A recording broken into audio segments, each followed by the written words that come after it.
मुल्क के मुसलमानों पर कभी मस्जिद के नाम पर,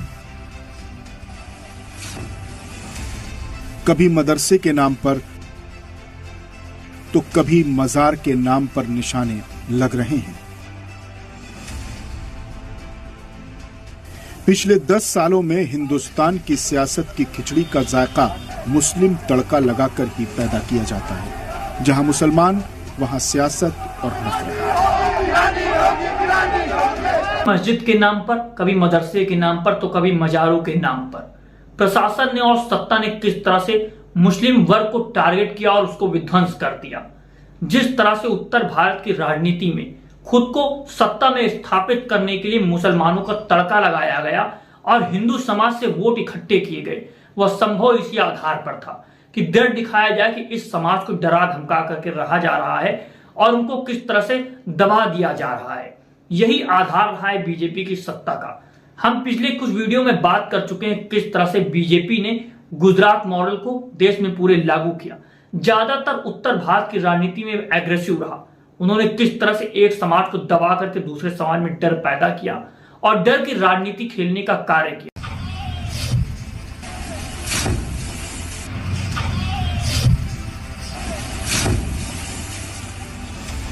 मुल्क के मुसलमानों पर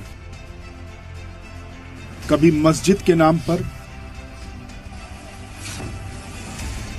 कभी मदरसे के नाम पर, तो कभी मजार के नाम पर निशाने लग रहे हैं। पिछले 10 सालों में हिंदुस्तान की सियासत की खिचड़ी का जायका मुस्लिम तड़का लगाकर ही पैदा किया जाता है। जहां मुसलमान वहां सियासत और नफरत।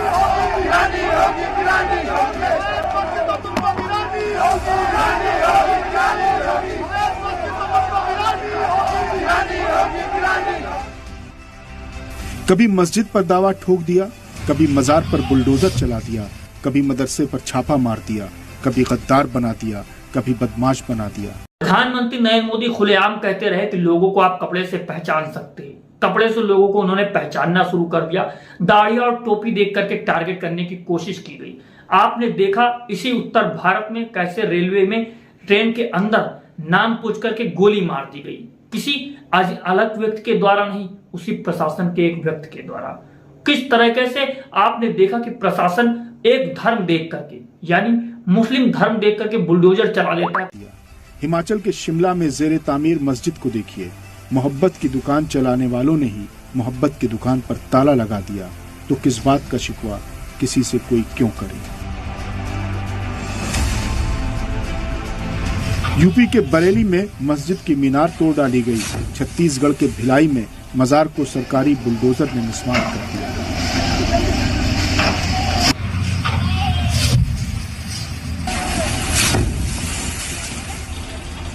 ये एविडेंट है, लग रहा है, सारा देश देख रहा है, सारी दुनिया देख रही है कि आप सिर्फ एक कम्युनिटी को, मुस्लिम कम्युनिटी को टारगेट करके डराने, धमकाने, ब्लैकमेल करने की आप कोशिश कर रहे हैं।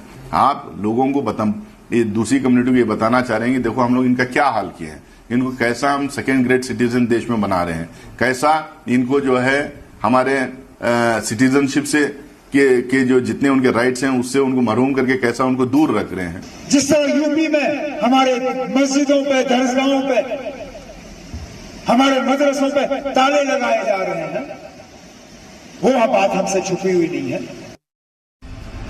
सरकारी बुलडोजर तब चल रहे हैं जब हाल ही में मुल्क की सबसे बड़ी अदालत सुप्रीम कोर्ट ने बुलडोजर एक्शन पर सख्त तबसरा करते हुए कहा था कि मुल्जिम होने पर घर कैसे गिरा सकते हैं। मुल्जिम पर बुलडोजर कार्रवाई सही नहीं है।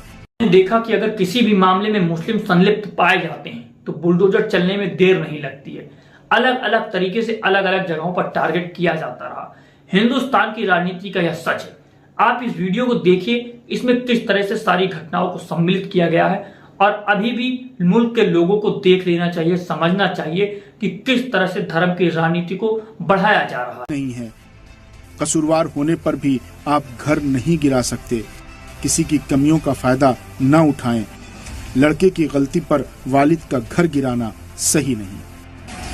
सुप्रीम कोर्ट के इस तबसरे को नजरअंदाज करते हुए सरकारी बुलडोजर अलल ऐलान मस्जिदों, मदरसों, मज़ारों और घरों पर चल रहे हैं। कि अगर हम सरकार को ये इजाजत दें कि बस आपका चेहरा देख के, आपका मजहब देख के, आपकी जाति देख के वो तय कर ले कि आप अपराधी हैं और आपको सजा भी दे दे, तो राजशाही जो पुराने जमाने की थी वहीं हम पहुंच के लौट के हैं। तो इसलिए इसका विरोध करना बहुत ज्यादा है। हिंदुस्तान जैसे समावेशी तहजीब वाले मुल्क में अगर आप देखने और खोजने निकलेंगे तो तकरीबन हर शहर में ऐसे मंदिर, मस्जिद, मज़ार मिलेंगे जिनके जमीनों के कागजात नहीं मिलेंगे, लेकिन बरसों से ये इबादत गाहें अपने होने का सबूत पेश करती हुई नजर आएंगी।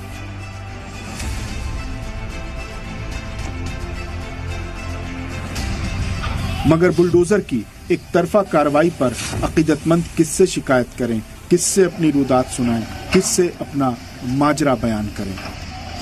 जब तवक्को ही उड़ गई गालिब, क्यों किसी से गिला करे कोई।